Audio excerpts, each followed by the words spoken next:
नमस्कार, Okinawa presents champions की जंग में आपका स्वागत है। आपके साथ मैं हूं मोनू चहल और हमारे साथ अखिल भी है। मुस्कुराता हुआ चेहरा इनका, क्योंकि चेन्नई सुपर किंग्स ने आईपीएल 2024 का पहला मुकाबला जीत लिया है और रॉयल चैलेंजर्स बैंगलोर को जो मजबूत दिखाई दे रही थी सीजन, उसको 6 विकेट से हराया अखिल जी। और एक तरफा मुकाबला ये लगा था कि यार कहीं ना कहीं चेन्नई फंस तो नहीं जाएगा, लेकिन उसके बाद सीएसके के पास शिवम दुबे नाम का तूफानी बैट्समैन जो आज एज ए इंपैक्ट प्लेयर खेला और क्या खूब खेला, सिंगल हैंडली उन्होंने मैच निकाल दिया लास्ट में आकर। और अखिल जी, ये पहली हार आरसीबी की, एक बार फिर से कैसे देखते हैं इस हार को आप? मोनू, शुरुआती हार के साथ हुई है आरसीबी की, और यार मैं तो टॉस के समय पे भी कहा था, प्रीव्यू में भी कहा था, पहले से ही कह रहा था कि यार आरसीबी चपॉक में नहीं जीत पाएगी। टॉस के समय पर मैंने एक बात कही थी कि आपने टॉस जीता है, पहले बैटिंग करने जा रहे हो, लेकिन चिराग ने बड़ी अच्छी बात कही थी कि सेकंड इनिंग में आपको स्पिनर्स चाहिएंगे। आरसीबी की कमजोर कड़ी थी, उनके पास स्पिनर्स नहीं थे, वो उनके ऊपर भारी पड़ा। शिवम दुबे ने इंपैक्टफुल पारी खेली और लग रहा था हमको यार इंपैक्ट मतलब प्लेइंग लेवल में बंदा नहीं है, क्या इंजरी के चलते इंजरी कंसर्न को मौका नहीं मिला, लेकिन इंपैक्ट प्लेयर के तौर पर आए और आरसीबी की नींद उड़ा दी। यार देखिए, इस मैच को अगर आप देखोगे तो आरसीबी ने पहले टॉस जीता, उसके बाद बैटिंग करने का फैसला किया, टॉस उनके खेमे में आया, लेकिन उसके बाद आपको लगता है 173 रन इस विकेट के ऊपर, क्योंकि बैटिंग सरफेस विकेट था। जो फर्स्ट हाफ था उसमें नो बिल्कुल डोमिनेंस किया था बैट्समैनों ने, लेकिन सेकंड हाफ में जब चेन्नई सुपर किंग्स की बैटिंग स्टार्ट हुई तो वहां पर भी कुछ ठीक ठाक था। लेकिन भाई 11 से लेकर 16 ओवर के बीच अगर आप देखोगे अखिल जी, वहां पर गेम थोड़ा फंस के आया था, उसमें सारे के सारे बैट्समैन थोड़ा स्ट्रगल कर रहे थे। लेकिन शिवम दुबे ने आते ही जो छक्के लगाए हैं, और शिवम दुबे को आप कैसे देखते हो? क्योंकि हम हमेशा देखते हैं कि भाई शिवम दुबे जब तक इस टीम के साथ हैं ये टीम हार नहीं मानती, और आज भी उन्होंने मैच निकाल दिया। मुझे एक चीज सीएसके की बड़ी अच्छी लगी मोनू, आपने भी अगर गौर किया होगा, पहली ही बॉल से सेट होके आए थे, करेंगे या फिर मतलब पहली बॉल से मार के चलेंगे, वही कारनामा करके दिखाया। अजिंक्य रहाणे, ऋतुराज गायकवाड़, सचिन रविंद्र डेब्यू कर रहे थे, डेरिल मिचेल का सीएसके की जर्सी में डेब्यू था। आप देख लीजिए, रविंद्र जडेजा खुल के खेले, हर एक बल्लेबाज ने मैच्योरिटी दिखाई, खुल के अपनी क्षमताओं के हिसाब से कैलिबर के अकॉर्डिंग बल्लेबाजी की। मैसेज क्लियर था, आपको खुल के खेलना है, अटैक करना है, क्योंकि आरसीबी की कमजोर कड़ी उनकी बॉलिंग डिपार्टमेंट है। आप एक बार उनकी बॉलिंग डिपार्टमेंट को मतलब पहली बॉल से अगर अटैक कर दोगे ना, फिर आरसीबी मैच में आ ही नहीं पाएगा। वही इस मैच में देखने को मिला। आज भी ऐसा ही कुछ हुआ, क्योंकि ऋतुराज गायकवाड़, एक तरफ से ऋतुराज ने जिस तरीके से सिराज को जो चौके लगाए थे, वहीं से पता चल गया था कि मोमेंटम पूरी तरीके से सीएसके के पास है।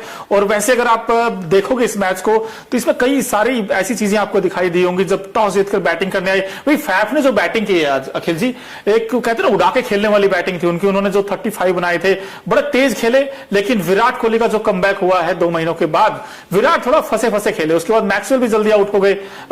173। मैं फिर से आपसे ये पूछना चाहता हूं कि भाई स्कोर थोड़ा था या ठीक था इस विकेट के ऊपर? 78 पे 5 होने के बाद तो स्कोर ठीक था। मैंने तो प्रेडिक्शन की थी शायद 148 की, आप हंस भी रहे थे मेरे ऊपर, बहुत 148 मैंने बोला था, लेकिन 173 किए। इसकी पूरी कर्टसी जाती है अनुज रावत को, विकेट कीपर बल्लेबाज, युवा खिलाड़ी है, और उसके अलावा दिनेश कार्तिक, डेब्यू अनुभवी बल्लेबाज। जिस तरीके की उनकी बल्लेबाजी हुई, 95 रनों की साझेदारी, 78 पर 5 से लेकर 173 पर 5 तक आरसीबी को लेके जाना, तारीफ तो करनी बनती है। लेकिन फाफ डुप्लेसिस की आपने बात की, शुरुआत अच्छी दिलाई, पहले विकेट के लिए 41 रन जोड़े थे। उनमें जब फाफ डुप्लेसिस आउट हुए मोनू, कोहली ने केवल 2 या 3 बोली खेली थी। मतलब आप देख लीजिए, हर एक गेंदबाज के ऊपर चढ़कर खेल रहे थे, दबाव बना रहे थे। फाफ ने इस टीम को अच्छी शुरुआत दिलाई।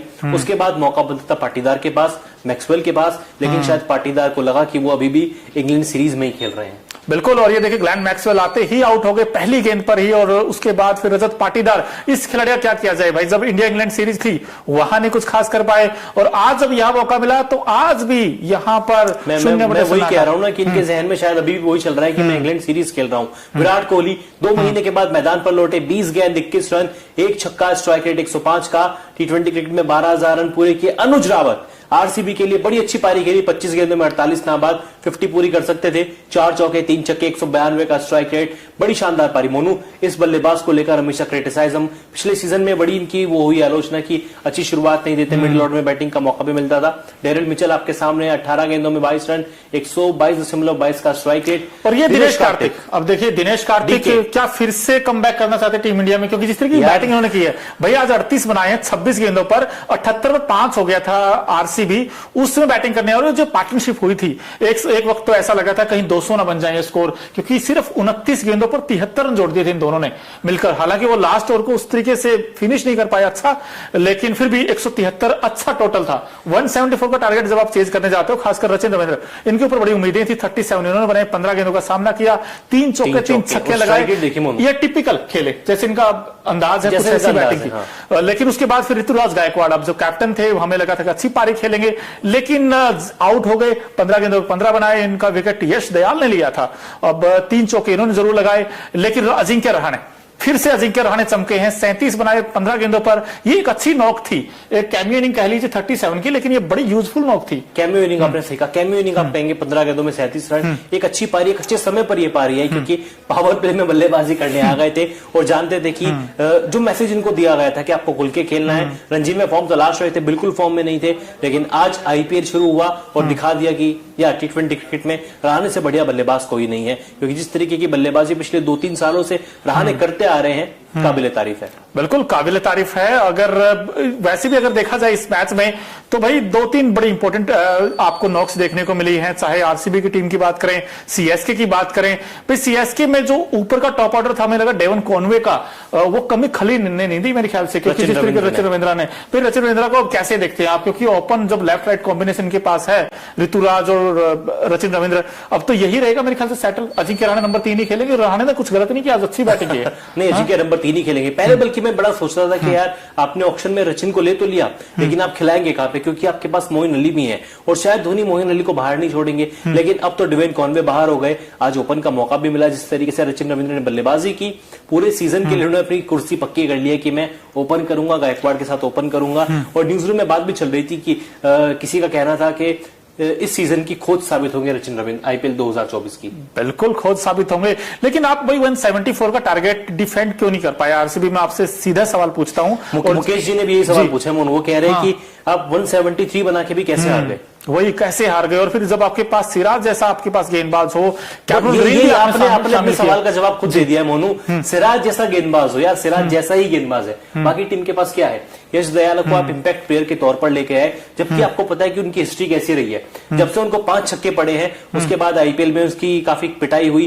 डोमेस्टिक क्रिकेट में यूपी के लिए खेले, वहां पे काफी पिटाई हुई। विकेट्स के लिए बंदा तरस चुका है, जबकि दिल खोल के खिलाड़ी रन लुटा रहा है। आपने उस प्लेयर को इंपैक्ट प्लेयर बनाया। मेरे हिसाब से आरसीबी की सबसे बड़ी चूक वहीं पे हुई है। बिल्कुल, इसके अलावा और कोई क्या चूक हुई वो भी आप हमें बताते रहिए कमेंट्स बॉक्स में। लेकिन भाई एक स्पिनर कम तो नहीं था आरसीबी में? आपको लगता है कि जो एक हर किसी के पास राशिद खान है, कहीं पीयूष चावला है, इनके पास वो वैरायटी वाला गेंदबाज नहीं था शायद? वो थोड़ी मिसिंग लग रहा है इस बार पूरे आईपीएल में। इन्होंने वो लिया भी नहीं कोई गेंदबाज, छोड़ दिया। फ्रेंचाइजी की गलती है ना। ऑक्शन टेबल पे आप क्या सोच के जाते हैं? आप ऑक्शन टेबल पे सोच के जाते हैं कि हमारे जितने भी सीनियर प्लेयर हैं उनको निकाल देंगे, कोहली को रख लेंगे, फाफ को रख लेंगे, मैक्सवेल को रख लेंगे, बाकी सबको टाटा बाय बाय, यंगस्टर्स को लाएंगे और जीतने का दावा करेंगे। लेकिन हर बार ये दावा आरसीबी का फेल होता है। चिराग, अगर ये लाइव सुन रहे तो बुरा मत मानना चिराग, लेकिन यार आपकी टीम में मुझे कोहली, मैक्सवेल और फाफ के अलावा और कुछ नजर नहीं आता। ये तीनों बड़े प्लेयर हैं, लेकिन ये तीनों आपको मैच नहीं जिता सकते। आपको बॉलिंग में भी कुछ ना कुछ करना पड़ेगा। अखिल जी को तो कुछ नहीं नजर आता, लेकिन हम जैसे फैंस जो क्रिकेट के होते हैं ना, उनको बहुत कुछ नजर आता है।